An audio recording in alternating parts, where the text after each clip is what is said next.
Hello，大家好，我係 Michael 吓，今日同大家介紹一套大裝修、大家私家電賣嘅一套靚房吓，就係呢個萬常豪苑呢個樓盤啦。咁同鏡頭可以睇得到呢個樓盤嘅呢個外觀啦吓。咁樓下呢度咧，仲有一個浦發銀行一個銀行嚟嘅。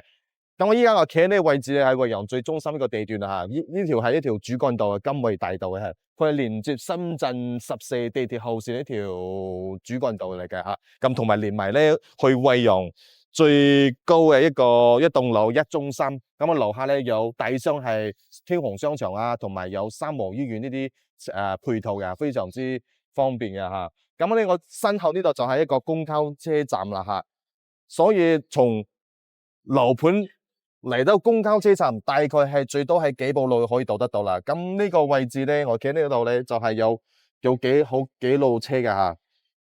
5號公交車咧係經過萬常豪苑到惠陽高鐵站168A 線咧，從深圳地鐵14號線咧經過萬常豪苑嘅吓。咁呢個368咧係從呢個濱海公園咧係到呢個惠陽汽車總站嘅，到大亞灣呢條線嘅吓。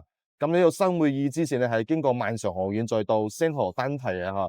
咁仲未經過一中心同埋三河醫院一個天虹商場呢條路線啦。咁而家事不宜遲，入去花園望一望先。Hello，大家好，我而家入嚟呢個屋苑啦吓。咁我身後嗰個就係呢個樓盤咧個大門入嚟呢個位置啦吓。大家可以睇得到嘅係呢個涼亭對住出面嗰度啊吓。咁我呢個小區咧雖然唔係好大下，但係咧大家可以睇得到咧呢個管理咧非常之好企理啊吓，乾乾淨淨啊吓，個阿姨啊搞衛生都非常之用心嘅吓。咁呢度係總共係棟數有4棟啦，總戶數差唔多有1000戶啊吓。咁呢個咧仲有啲兒童設施啊，同埋咧有一個休閒嘅一個涼亭呢個地方啊，可以由歐式風格做成一個園林感嘅一個設計啦。大家可以望一望嘅。咁依家我哋事不宜遲，就上去單位望一望先。Hello，大家好，我依家上嚟呢個單位啦吓。咁呢套房係2房2廳1衛1廚房嘅吓。依家咧呢個樓層係中低樓層嘅嗬，樓層嘅。咁我身後呢個係入戶門啦。咁我哋呢度入嚟之後咧，呢度仲有一個防盜門嘅吓，個雙重門嘅。咁入嚟之後呢度有一個鞋櫃啦。呢個鞋櫃佢係做咗一個隱藏式嘅吓，所以非常之慳嗰個位置嘅。咁入嚟之後，左邊呢度係一個廚房，呢個廚房佢係用 L 型一個設計吓，同埋上面做咗啲櫥櫃啦。咁佢呢個位置佢放咗冰箱嘅吓。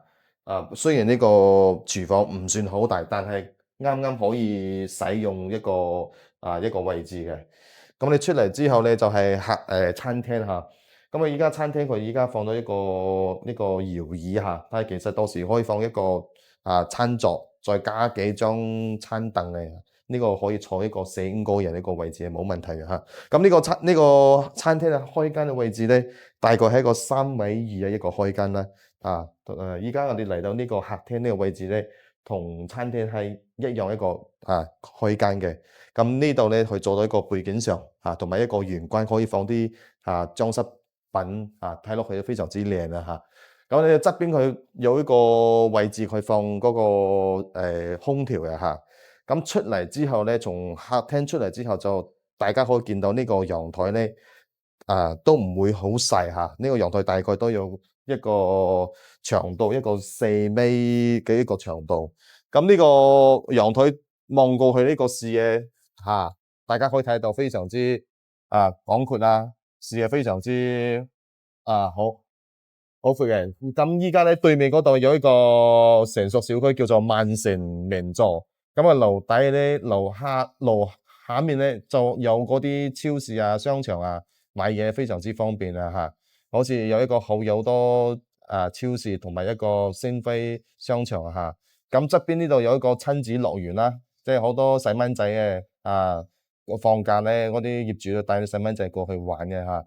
咁呢條依家下面呢條道咧叫金惠大道，佢係通往深圳同埋惠陽一個最主要一個主幹道啦。咁我哋左邊咧就係去深圳沙田14號線嘅地鐵站，就往呢條路過去嘅啦吓。咁我哋再入去睇下嗰個房間啦。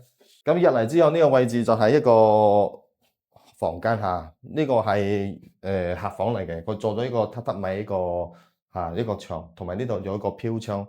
咁佢側邊呢個咧就有一個做到一個吊頂一門封頂一個衣櫃啦嚇。咁出嚟之後呢個就係一個洗手間。咁呢個洗手間呢洗手間唔會好細嚇，佢依家咧冇做嗰個玻璃門呵，其實呢度可以做一個玻璃門，做一個隔斷，咁就更加美觀啦嚇。咁我哋再睇下主人房，呢度就係主人房嚇。入嚟主人房之後，一個大牆啦，咁呢度仲有一個飄窗，對面咧就做咗一個一門到頂呢個衣櫃呵。咁呢個房間睇落非常之溫馨啊嚇。我哋總結下呢套房啦，呢套房嘅總面積係70.27平方，兩房兩廳一衛一廚房嚇。業主報價係41萬，首付6萬，貸款35萬，月供係1571啊。咁呢套精裝修同埋帶埋家私家電咧，呢個價錢大家覺得貴唔貴呢？幾多錢可以賣得出去呢？可以喺下方評論區評論一下啦。呢就到呢度先啦，拜拜。